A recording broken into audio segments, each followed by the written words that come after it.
Sabe aquele momento em que tudo parece escuro, pesado como se a noite nunca fosse passar? É sobre isso que vamos falar agora. Maíse Braga nos guia por uma das reflexões mais intensas da espiritualidade. O significado das nossas noites mais profundas, aquelas em que a dor, o abandono e a desesperança parecem ter a última palavra. Mas será mesmo que a noite é o fim? E quando a alma mergulha no silêncio do arrependimento? E quando a dor da perda, da culpa ou da desistência aperta o peito ao ponto de quase não respirar? Neste vídeo, vamos juntos atravessar essas sombras. Entender o que os espíritos dizem sobre o sofrimento, o suicídio, a culpa ancestral. E descobrir o que significa renascer depois da noite mais escura da alma. Porque há um momento em que o Cristo, sereno, nos estende a mão. E diz: deixa tudo o que tens, toma tua cruz e segue-me. Se você sente que está atravessando uma noite, assista até o fim. Tem algo aqui que pode acender a sua luz interior. Tema de hoje: quando a noite vem. É um pedaço de uma música, vocês não vão acreditar, do Moacir Franco, da década de 60. É tão calma a noite é de nós dois. Olha, há momentos em que a vida fica tão complicada que parece que é uma noite que nunca vai passar. E um momento da vida de Jesus, da sua estadia conosco, que sempre me impressionou muito, foi o encontro dele com o moço rico. Porque, de alguma maneira, todos nós somos o moço rico. Com o nosso talento, com alguma coisa que nós possamos dar ao mundo, com a proposta que Jesus tem para o nosso coração, de tantas existências nossas, e essa mais uma, de que nós façamos diferente, façamos melhor.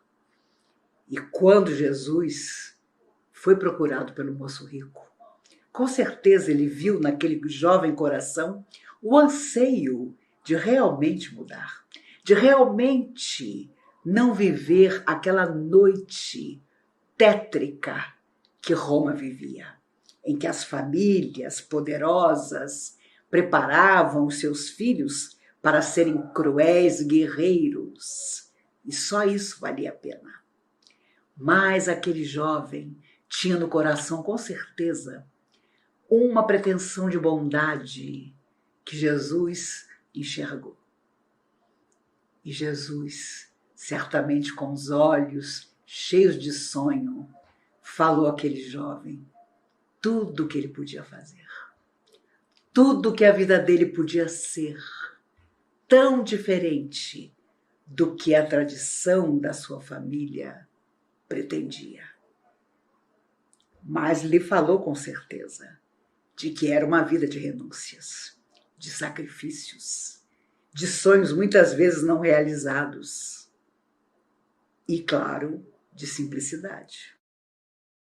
Resumindo, Jesus disse: deixa tudo o que tens, toma a tua cruz e me segue. Deixa tudo o que tens, toma o teu destino e me segue. E está lá no Evangelho. O jovem era dono de muitos bens. E pensando melhor, deu ali uma desculpa, dizendo que procuraria Jesus depois, e não mais o procurou. Passam-se semanas, e em jogos acontecidos no Coliseu, ali estava o rapaz, com as roupas, com as marcas, com os símbolos da sua família, para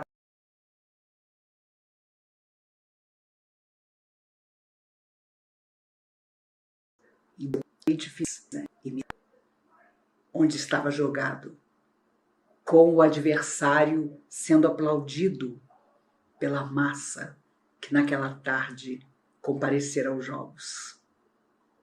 E que adiantava ter alistado para defender as cores, o brasão da sua família orgulhosa, se agora retornava ao mundo espiritual, sem ter tomado o seu destino, como Jesus lhe propusera.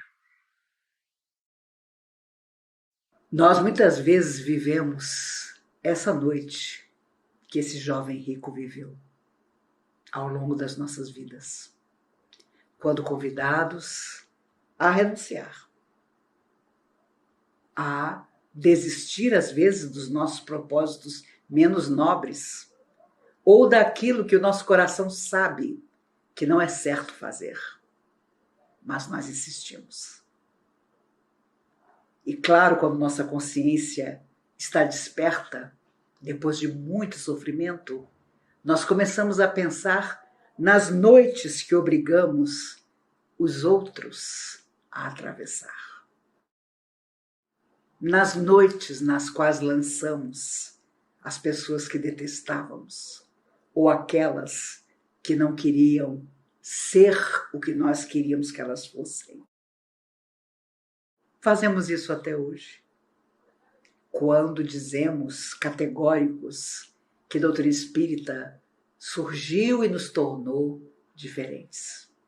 Mas na prática, no dia a dia, quando a vida nos convida à renúncia, ao sacrifício, à bondade real, a não desistir nem desanimar, no último instante, na hora do nosso testemunho, muitas vezes ainda agimos como há séculos atrás. E a noite da incompreensão, mais uma vez, cai sobre nós. Todo aquele que desiste de viver atravessa grande noite. Os espíritos amigos sempre lembram que os suicidas, embora cada um tenha a sua particularidade e, claro, a sua justificativa para ter fugido da vida física, não terão menos do que 100 anos para o resgate do débito em que se envolvem, porque o sofrimento que vem fora da matéria após o suicídio é diferenciado, porque, é claro, cada um atravessa de uma maneira esse processo, mas há algo comum a todos, que é a vontade e a total compreensão de que precisará voltar, atravessando provas mais amargas, atravessando solidões maiores, atravessando noites mais escuras.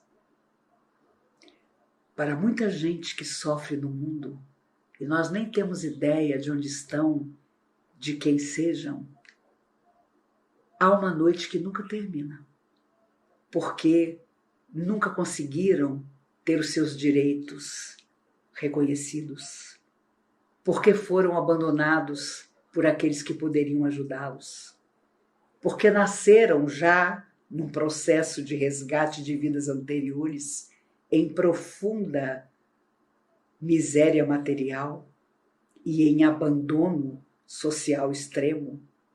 São os poderosos de ontem.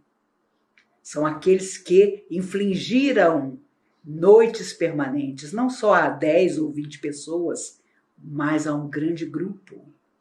Por isso, os espíritos nos falam sempre de provas coletivas, em que uma sociedade inteira se compromete, retorna, muitas vezes unida ainda, para resgatar.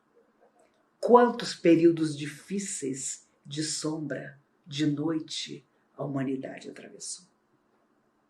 Jesus mesmo surge na Terra numa época complicada demais, em que Roma dominava os povos, escravizava os vencidos e acreditava erroneamente que o seu poder era absoluto e jamais acabaria. Tão sintomático o momento em que Judas, quando entram todos em Jerusalém, diz empolgado: vede, Senhor, que templos, que palácios, que poder. E Jesus responde sereno: e, no entanto, não ficará pedra sobre pedra. Porque Jesus sabia que os bárbaros viriam e dominariam Roma. Que as famílias, tão ciosas das suas tradições, seriam completamente aniquiladas. Porque há muito tempo os mais jovens já não respeitavam os mais velhos e as suas tradições queridas. Queriam apenas a guerra, queriam apenas o sangue. E Jesus sabia muito bem que seriam humilhados pelos povos que depois os dominariam. Mas a humanidade custa tanto a aprender e surgem outras noites tão difíceis para o mundo. Sobreviventes do Holocausto contavam em suas declarações mais tarde, quando a Segunda Grande Guerra acabou, que de madrugada, quando os soldados alemães permitiam e não lançavam sobre eles os cachorros treinados para machucá-los, eles se aninhavam abraçados uns aos outros na escuridão e cantavam os hinos judeus e olhavam para a noite estrelada pelos pequenos buracos de onde estavam e indagavam a Deus: ó Senhor, onde estás? Nos abandonaste, Senhor. Por que permites que isso esteja acontecendo com todos nós? E não eram só os judeus, eram os ciganos, eram os homossexuais, eram os cientistas perseguidos. Era tanta gente. Bastava apenas pensar diferente. E hoje ainda existem pessoas que dizem que o Holocausto foi uma mentira e nunca aconteceu. A noite foi tamanha durante os anos em que a Alemanha nazista dominou a Europa, que dos 9 milhões de judeus existentes na Europa, 6 milhões e meio morreram. Os aliados, quando chegaram aos campos, tinham uma vaga noção do que ocorria, mas choraram, quase enlouquecidos ao perceber a realidade. Eisenhower, por exemplo, o general, obrigou a cidade que ficava ao lado de um campo de concentração, obrigou a toda a população a formar uma fila e a observar as pilhas de corpos e aqueles sobreviventes esquálidos que eram retirados pelas tropas americanas para que tentassem ser salvos. As mulheres desmaiavam, as crianças passavam mal, os idosos choravam compulsivamente. Eisenhower não queria saber. Fez com que toda a cidade desfilasse à frente do campo, observando os horrores. Porque ele dizia: não é possível que isso tenha acontecido durante anos ao lado deles e eles não soubessem. Mais tarde, Eisenhower se tornou um dos presidentes norte-americanos porque tornou-se extremamente popular por essa atitude, por não permitir que aquelas pessoas afirmassem que ignoravam. Um dos maiores arquitetos europeus era judeu e sobreviveu a Auschwitz. Quando ele foi perguntado pelo soldado que o havia libertado: o senhor fazia o quê? Eu preciso anotar aqui na ficha. E ele sentou-se à frente do soldado e disse: eu acho que eu era arquiteto, mas eu não sei se eu era ou se eu sonhei que era. E ele escreveria livros maravilhosos mais tarde com as suas memórias, mas contou que era difícil imaginar, naquele momento, que ele não tinha vivido uma noite eterna. Que ele já tinha sido um homem que tinha tido uma família, que tinha sido feliz, que tinha rido, porque na verdade descobriu em pouco tempo que ninguém sobrara. Ele tinha sido o único sobrevivente de todos os seus familiares. Olhar para trás nos ensina muito, porque o ser humano é complicado. Ele acha que ainda não viveu experiências suficientes. Mesmo nós que afirmamos estar enamorados da doutrina espírita quando ela surge em nossa vida, e com quantas pessoas eu conversei que me diziam: se eu tivesse me tornado espírita há 10 anos atrás, eu não teria feito tal coisa. Se eu tivesse conhecido a doutrina espírita na minha juventude, eu não teria errado em tal momento. Será mesmo?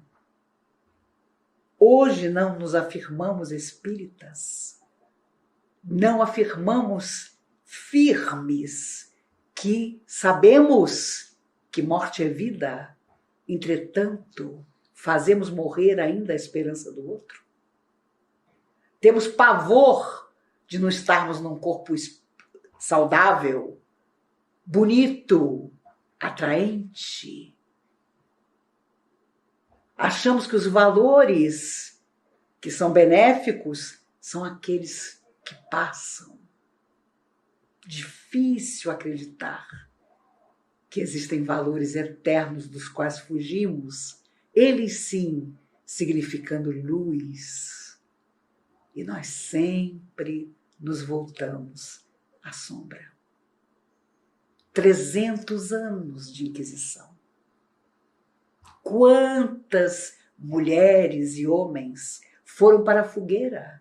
Eram considerados bruxos, porque nas noites, em seus rituais, faziam questão de estar reunidos para evocar forças e, de alguma maneira, trabalhar as suas energias. Até os gatos que eram utilizados por essas pessoas, porque era um manancial de captação de energia, os gatos eram pretos, porque significavam a noite. Era à noite que essas pessoas se reuniam. Antigamente, eu me lembro muito da minha avó paterna. Ela, espírita, foi espírita a vida toda, mas ela tinha o hábito de só estar fazendo alguma coisa até entardecer.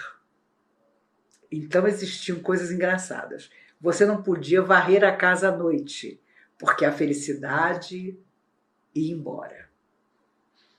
Você não podia, de preferência, não saía à noite. Meu avô adorava ir ao teatro, mas ela já não gostava tanto, dava sempre uma desculpa, muitas vezes, para que não fosse. Quando não tinha jeito, ela o acompanhava. Mas ela dizia mesmo que a noite tinha sido feita para o lar, para a família se reunir em casa, para que todos conversassem e usufruíssem do alimento, da boa conversa. Imagine, parece que foi há 300 anos uma coisa dessa, não é? Em que as famílias se reuniam, ficavam muitas vezes sentadas à porta da casa, viam passar os vizinhos e os cumprimentavam, mas era ali, na beirada da porta de casa. Não era como hoje, em que dificilmente a família está reunida à noite. Era coisa das pessoas de antigamente mesmo, de à noite ter sido feita para o descanso, para a troca de energias positivas entre aqueles que se amavam, entre a família, enfim. E existem noites que são terríveis, que são as noites que às vezes custam a passar. A noite da intolerância, do preconceito, da maldade, da vingança, de quando você sabe muito bem que você pode ajudar, como você pode ajudar, mas você não faz nada. Eu acho interessante que as pessoas agem de maneira incorreta, para dizer o mínimo, e elas acham que não vai haver consequência. Ah, mas isso foi tão pequeno. Fulano nem reparou. Fulano acabou encontrando uma coisa melhor. Ele nem percebeu que de alguma forma eu me omiti. Eu poderia ter ajudado. Eu prejudiquei, mas foi de leve. Não. Tudo está registrado. Não cai uma folha da árvore sem que o Pai saiba. Onde estão gravadas as leis de Deus? Perguntou Kardec ao Espírito da Verdade. E ele respondeu: na consciência. Para que nós, em parte alguma, pudéssemos dizer: ah, mas eu não tinha essa religião. Ah, mas eu não acreditava em Deus. Ah, mas nessa época eu estava confuso. Na consciência. Todos nós temos consciência. E os amigos espirituais, através de tantos livros, relatam seus dramas, a nos lembrar que do outro lado é a consciência que grita, embora nós tenhamos o nosso discurso pronto. Ah, não foi assim. Não, vocês não entenderam direito. Nas circunstâncias em que eu estava, não podia fazer melhor. Ah, vocês estão desencarnados há muito tempo. Vocês não sabem como está lá na Terra. Teremos todas as justificativas, menos algo que acalme a nossa consciência. E o mais grave, quando você pode acender luz e mesmo assim prefere que a sombra permaneça. Isso é imperdoável. Não há justificativa. Não há nada que você possa dizer na verdadeira existência para que os seus protetores espirituais ou as suas vítimas possam entender. E essa é a grande luta da humanidade. Sair de uma noite que parece não passar nunca para fazer nascer um dia que está custando chegar para todos nós. Porque é o dia em que nós vamos abraçar o outro sem pensar duas vezes. É o dia em que não haverá motivo para pedir desculpas, porque ninguém nos ofenderá, ou nós não vamos ofender ninguém. Em que não estaremos separados por religiões, porque só haverá uma, a da prática do bem, como Jesus nos ensinou. Poderemos atravessar horas complicadas, mas na certeza absoluta de que aquela noite será breve. Porque se há algo que nunca pode ser impedido, é o amanhecer depois de uma noite. Embora na nossa hora mais difícil, a hora da nossa tristeza, do nosso abandono, da nossa solidão, nós aparentemente pensemos que nunca vamos sair daquilo, que nunca vai vir um novo dia. Já aconteceu de vocês terem um pesadelo em que vocês estão numa noite em que você não consegue acordar? Tenho certeza que sim. Dá uma aflição tremenda. E quantas vezes acordamos, vemos que o dia está clareando e damos graças a Deus. Porque lá da janela nós percebemos que começa a clarear.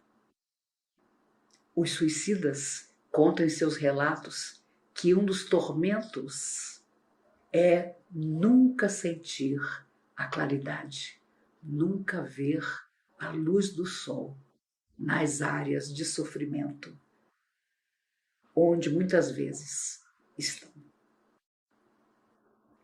Por isso, quando as pessoas perdem algum familiar por suicídio, logo querem saber e vêm perguntar como estará aquela pessoa, quanto tempo ela vai estar em sofrimento. E você não pode muitas vezes determinar, porque varia muito, depende muito do arrependimento da pessoa, da luta dela em desvencilhar-se de tudo aquilo que ela atravessou. Há muitos anos atrás, em 1985, um jovem desencarnou num processo de depressão e ele 4 meses depois, ele se suicidou. 4 meses depois, para surpresa da família, ele se comunicou através de Chico Xavier. E quando ele se comunicou, foi uma surpresa. A família estava lá, mas não tinha pretensão de que ele, com tão pouco tempo do suicídio, pudesse se manifestar. Mas o jovem se manifestou. E foi aquela alegria total. Mas, logo no início da mensagem, psicografada pelo Chico, ele começa a dizer à família: eu nem preciso dizer a vocês que quem está escrevendo não sou eu. É meu avô que toma o meu braço, coloca no braço do médium, e eu então escrevo. Nem preciso dizer a vocês que eu estou completamente cego. Não consigo enxergar ninguém aqui presente, nem mesmo vocês, os meus queridos.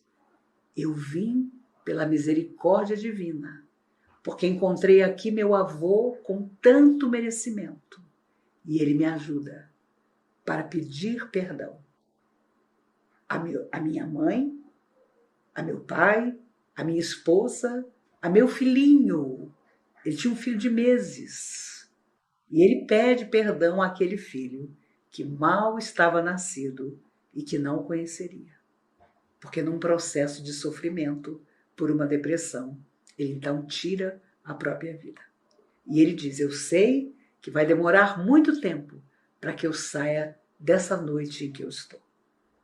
Meu avô diz que eu posso enxergar, mas que a noite que eu instalei dentro de mim é que me impede de enxergar. Vejam o que é a mente humana. Ele, na verdade, podia enxergar, mas se proibia de enxergar. E como esse, quantos casos encontramos? Fora da matéria e dentro dela. Quantas pessoas estão infelizes porque impedem a si mesmas de encontrar uma solução real para as suas dificuldades e para sair da noite em que, infelizmente, muitas se comprazem.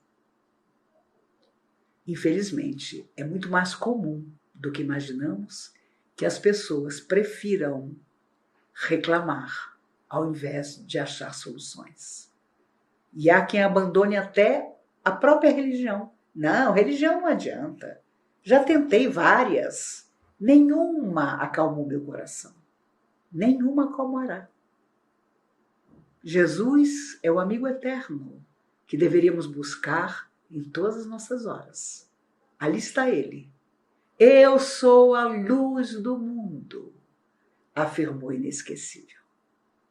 Mas nós expulsamos a luz, porque não suportamos e o crucificamos. Parecia mais fácil.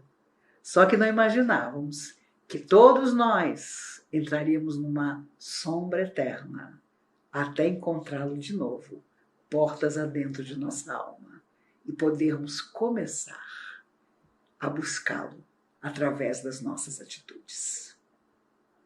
Outro dia alguém escreveu um e-mail perguntando: Maíse, onde quer que eu esteja, será que eu, meu grupo de amigos que trabalhamos aqui no centro, podemos ser meninos de sábado? E eu me recordei de que há anos atrás, um espírito amigo que está sempre conosco, José Grosso, apontando para a plateia lotada da comunhão num sábado à noite, disse: somos todos meninos, Maíse, porque só ontem a noção do belo e do verdadeiro chegou ao nosso coração. Por isso, nos apelidamos de meninos de sábado. Primeiro porque nos encontramos sempre no sábado. Durante 20 anos, todos os sábados. Depois, 3 sábados por mês. Depois, 2 sábados por mês. E hoje, todo primeiro sábado do mês. Porque, graças a Deus, a comunhão cresceu muito, outros oradores ainda mais habilitados do que eu foram surgindo e ficamos com o primeiro sábado do mês. Mas onde quer, em qualquer lugar do mundo que você esteja, seja um menino de sábado. Porque isso significa que a noção do que é belo, do que é verdadeiro, do que é luz, do que deixou de ser noite, chegou à sua alma. Você pode estar no Ártico, você pode estar na Lua, mas Jesus vai ao seu lado. Sabe? Na hora mais sombria, alguma coisa se mexe dentro de você e diz: ainda assim, tente mais uma vez. Faça de novo.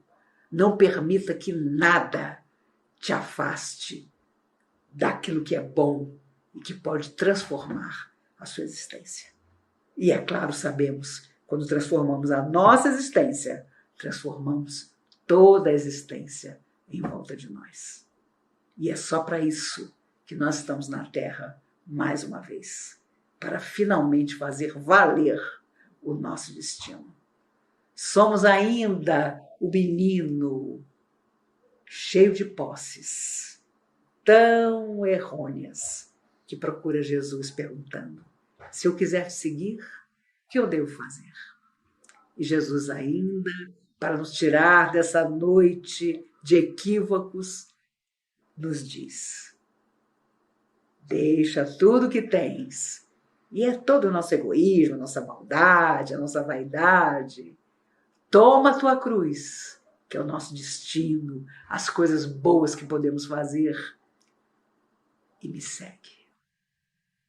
Aí é que está o problema. Tal como o moço rico, às vezes nós achamos que temos muito a perder. Será mesmo que ainda temos muito a perder para seguir Jesus?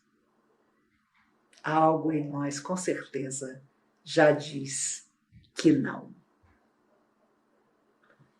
André Luiz, fora da matéria, descobriu que só a ciência que ele dominava não adiantava.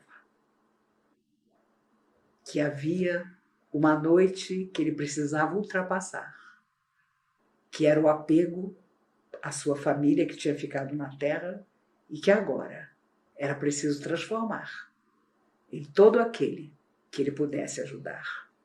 E assim escreve 16 obras maravilhosas através da mediunidade de Chico Xavier.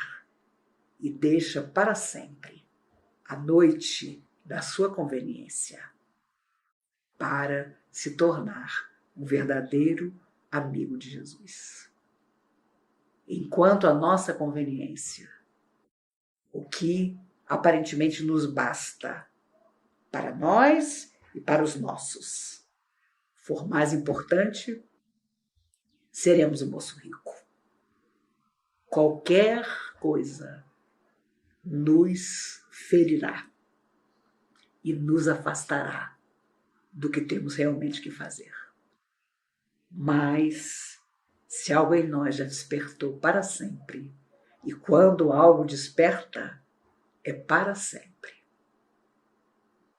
No fundo, nós temos saudade de uma época em que podíamos brincar, viver sem responsabilidade, sem pensar no dia de amanhã, colocar a cabeça no travesseiro e pensar: o que eu vou fazer de malandragem na semana que vem? Sem pensar. Nunca mais. Porque quando nossa consciência está desperta, nunca mais. Ultrapassamos a noite dos milênios para finalmente ver nascer o sol da nossa responsabilidade. Aquele que sabe que não podemos agir como o senador Públio Lentulus, ansioso pela doença que afetava sua filha. Ele que queria tanto que ela se casasse, para sua conveniência, vai procurar Jesus. Engole o seu orgulho de senador e vai procurar Jesus. Mas imediatamente Jesus lhe diz: me procura, senador. E ele dá um salto. Jesus aparece de repente à sua frente. Seria melhor se me procurasses de dia. Ele tinha escolhido a noite, com medo de ser visto, procurando por Jesus. Mas depois, como escravo Nestório, ele procura por Jesus para sempre. E mais tarde, como mentor de Chico Xavier, ele executa, junto a outros espíritos amigos, toda uma tarefa hercúlea de deixar com Chico mais de 400 obras que afastaram para sempre a noite das nossas almas e nos tornaram pequenas ou grandes luzes para o futuro. Pensemos sobre tudo isso. Amemos. Frase de um menino também que passou recentemente pela Terra e que diz: democracia é distribuir igualdades. A frase é minha? Não. A frase é de Dr. Bezerra? Não. É de Aristóteles. Tão recente. Aristóteles, um dos meninos que passou pela vida na Terra. E a música do Moacir Franco termina dizendo... Ele cantava essa música. Aliás, ele não morreu, não. Ele está com mais de 80 anos. Tem até um canal no YouTube. Era um cantor romântico. Ele ficou viúvo com 2 filhos pequenos. Meu Deus! Eu me recordo que eu era bem pequena quando ele ficou viúvo. Eu fiquei num sentimento. Meu Deus, o Moacir Franco ficou viúvo. Como é que ele vai criar esses 2 filhos? Inclusive, os filhos tinham a idade minha e de minha irmã. Acho que eu tinha uns 6 anos quando ele ficou viúvo. Ele se casou várias vezes depois. Mas ele fez uma música muito bonita quando a esposa morreu. E a música foi um sucesso tremendo, né? Porque na década de 60, as pessoas se comoviam muito mais do que hoje se comovem. E a música fez enorme sucesso. Por isso ele termina essa música Suave à Noite, que foi até tema de filme, dizendo: tudo tem suave encanto, quando a noite vem, a noite é só nossa, no mundo não há mais ninguém. Se você ama, meu amigo, que a noite, mesmo assim, te seja breve e que haja sempre um novo dia para viver. Agora deixa eu te dizer uma coisa do fundo da alma. A noite sempre parece eterna. Mas o dia sempre vem. A palestra da Maíse é um abraço espiritual para quem se sente sozinho, perdido, culpado, desistindo. Ela mostra que não importa o tamanho da escuridão, há sempre uma nova chance, uma nova luz, um novo começo. Somos como o jovem rico. Cheios de posses emocionais, de medos, de apegos. Mas o Cristo continua nos dizendo: deixa tudo o que tens, toma tua cruz e segue-me. Esse é o convite mais amoroso e mais profundo que o Espírito pode receber. E quando você aceita, de verdade, a noite termina. Não importa onde você esteja, o que tenha feito, quantas vezes tenha desistido.